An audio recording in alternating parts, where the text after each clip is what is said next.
Big 5 news ನಲ್ಲಿ 5ನೇ ಸುದ್ದಿ ಮತ್ತು ಕೊನೆಯ ಸುದ್ದಿ. ಕರ್ನಾಟಕಕ್ಕೆ ಮತ್ತೆ Singam Annamalai come back. Karnataka politics ಗೆ ಅಣ್ಣಾಮಲೈ ಎಂಟ್ರಿ ಕೊಡ್ತಾರೆ.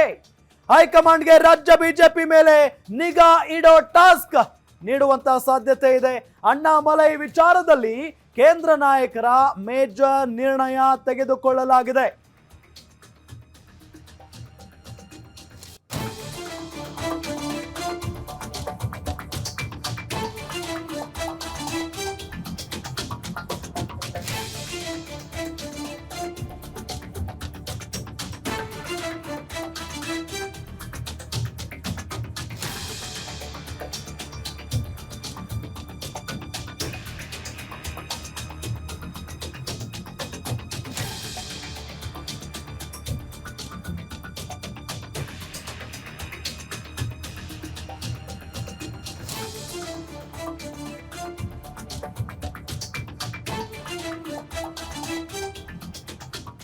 ಹೈಕಮಾಂಡ್ಗೆ ರಾಜ್ಯ ಬಿಜೆಪಿ ಮೇಲೆ ನಿಗಾ ಇಡುವಂತ ಟಾಸ್ಕ್ ಅನ್ನ ಅಣ್ಣಾಮಲೈಗೆ ನೀಡಿದಾರ. ಅಣ್ಣಾಮಲೈ ವಿಚಾರದಲ್ಲಿ ಕೇಂದ್ರ ನಾಯಕರು ಒಂದು ದೊಡ್ಡ ನಿರ್ಧಾರವನ್ನ ತೆಗೆದುಕೊಂಡಿದ್ದಾರೆ ಅಂತ ಹೇಳಲಾಗ್ತಾ ಇದೆ. ತಮಿಳುನಾಡಿಂದ ಎಕ್ಸಿಟ್, ಕರುನಾಡಿಗೆ ಎಂಟ್ರಿ, ರೀ ಎಂಟ್ರಿ ಅಂತ ಹೇಳೋದು.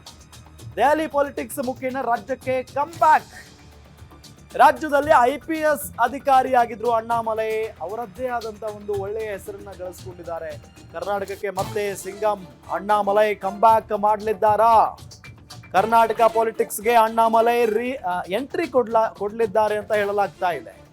ಹೈಕಮಾಂಡ್ ಇಂದ ರಾಜ್ಯ ಬಿಜೆಪಿ ಮೇಲೆ ನಿಗಾ ಇಡುವಂತ ಟಾಸ್ಕ್ ಅನ್ನ ಅಣ್ಣಾಮಲೈಗೆ ನೀಡುವಂತ ಸಾಧ್ಯತೆ ಇದೆ. ಅಣ್ಣಾಮಲೈ ಕರ್ನಾಟಕದಲ್ಲಿ IPS ಅಧಿಕಾರಿ ಆಗಿದ್ರು. ಬಹಳ ಒಳ್ಳೆಯ ಹೆಸರನ್ನ ಗಳಿಸಿದ್ರು. ಆದ್ರೆ ಸಡನ್ ಆಗಿ ರಾಜೀನಾಮೆ ಕೊಟ್ಟು ಬಿಜೆಪಿ ಸೇರ್ಕೊಂಡ್ಬಿಡ್ತಾರೆ. ತಮಿಳುನಾಡಿನಲ್ಲಿ ಹೋಗಿ ಬಿಜೆಪಿಯನ್ನ ಕಟ್ಟುತ್ತೀನಿ, ಬಿಜೆಪಿಯನ್ನ ಅಧಿಕಾರಕ್ಕೆ ತರ್ತೀನಿ ಅಂತ ಹೇಳಿ ತಮಿಳುನಾಡಿನಿಂದ ದೆಹಲಿ ಪಾಲಿಟಿಕ್ಸ್ಗೆ ಅಣ್ಣಾಮಲೈ ಶಿಫ್ಟ್ ಆಗ್ತಾರಾ? ತಮಿಳುನಾಡು ಚುನಾವಣೆಗೆ ಇನ್ನೊಂದೇ ವರ್ಷ ಬ್ಯಾಲೆನ್ಸ್ ಇದೆ. ಈ ಹೊತ್ತಲ್ಲೇ ಕೇಂದ್ರ ನಾಯಕರು ಮೇಜರ್ ಡಿಸಿಷನ್ ಒಂದನ್ನ ತೆಗೆದುಕೊಂಡಿದ್ದಾರೆ. ತಮಿಳುನಾಡಿನಲ್ಲಿ AIADMK ಜೊತೆಗೆ ಬಿಜೆಪಿ ಹೊಂದಾಣಿಕೆ ಮಾಡಿಕೊಂಡಿದೆ, ಮೈತ್ರಿ. ಅಣ್ಣಾಮಲೈ ರಾಜ್ಯದಲ್ಲಿ ಇದ್ರೆ ಮೈತ್ರಿ ಕಷ್ಟ ಅನ್ನೋ ಚಿಂತನೆ ಇದೆ. ಮೈತ್ರಿಗೂ ಮೊದಲೇ ಅಣ್ಣಾಮಲೈಗೆ ರಾಜೀನಾಮೆಗೆ ಸೂಚನೆಯನ್ನ ಕೂಡ ನೀಡಲಾಗಿತ್ತು. ಅದರಂತೆ ರಾಜೀನಾಮೆ ಕೊಟ್ಟಾಗಿದೆ. ಹೈಕಮಾಂಡ್ ಕೊಟ್ಟ ಸೂಚನೆ ಪಾಲಿಸಿದ್ರು ಅಣ್ಣಾಮಲೈ ಅವರು. ಕೇಂದ್ರದಲ್ಲಿ ಸ್ಥಾನ ಕೊಡುವ ಬಗ್ಗೆ ಭರವಸೆಯನ್ನ ನೀಡಿದ್ರಂತೆ ವರಿಷ್ಠರು. ಅದರಂತೆ ಈಗ ಅಣ್ಣಾಮಲೈಗೆ ಸಿಗಲಿದೆಯಾ ಸೆಂಟ್ರಲ್ ಮಿನಿಸ್ಟರ್ ಗಿರಿ? ಕೇಂದ್ರ ಸಚಿವರಾದ ಬಳಿಕ ರಾಜ್ಯಸಭೆಗೆ ಆಯ್ಕೆಯಾಗುವಂತ ಸಾಧ್ಯತೆ ಇದೆ. ಬಳಿಕ ಕರ್ನಾಟಕದ ರಾಜಕಾರಣಕ್ಕೂ ಕೂಡ ಎಂಟ್ರಿ ಕೊಡಬಲ್ಲರು.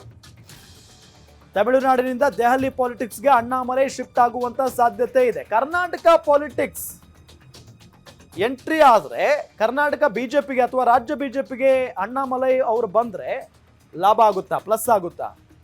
ಖಂಡಿತ ಆಗುತ್ತೆ ಅಂತ ಹೇಳ್ಬೋದು. ಬಿಕಾಸ್ ಅಣ್ಣಾಮಲೈ ರಾಜ್ಯದಲ್ಲಿ ಅಧಿಕಾರವನ್ನ ಮಾಡಿದವರು, IPS ಅಧಿಕಾರಿಯಾಗಿ ಅಧಿಕಾರವನ್ನ ಚಲಾಯಿಸಿದವರು.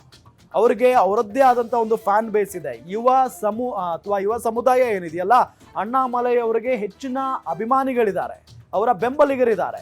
ಹಾಗಾಗಿ ಅಣ್ಣಾಮಲೈ ರಾಜ್ಯಕ್ಕೆ ಎಂಟ್ರಿ ಕೊಟ್ಟರು ಕೂಡ ಯಾವುದೇ ರೀತಿಯಾದಂಥ ಮೈನಸ್ ಆಗೋದಿಲ್ಲ. ಆದರೆ ಯಾಕೆ ಅಣ್ಣಾಮಲೈ ಅವರನ್ನ ತಮಿಳುನಾಡಿನಿಂದ ಎಕ್ಸಿಟ್ ಮಾಡೋದಕ್ಕೆ ಪ್ಲಾನ್ ನಡೀತಾ ಇದೆ ಅಂತ ಅಂದ್ರೆ, ಬಿಜೆಪಿ AIADMK ಪಕ್ಷದ ಜೊತೆಗೆ ಮೈತ್ರಿ ಮಾಡ್ಕೊಂಡಿರೋದು. ಹಾಗಾಗಿನೇ ಅಣ್ಣಾಮಲೈ ಅಲ್ಲಿ ಇರೋದು ಬೇಡ ಸದ್ಯಕ್ಕೆ, ಮುಂದಿನ ಚುನಾವಣೆಗೆ ಎಫೆಕ್ಟ್ ಆಗೋದು ಬೇಡ ಅನ್ನೋ ನಿಟ್ಟಿನಲ್ಲಿ ಈ ರೀತಿಯಾದಂಥ ನಿರ್ಧಾರ ತೆಗೆದುಕೊಂಡಿದ್ದಾರೆ ಅಂತ ಹೇಳಲಾಗ್ತಾ ಇದೆ.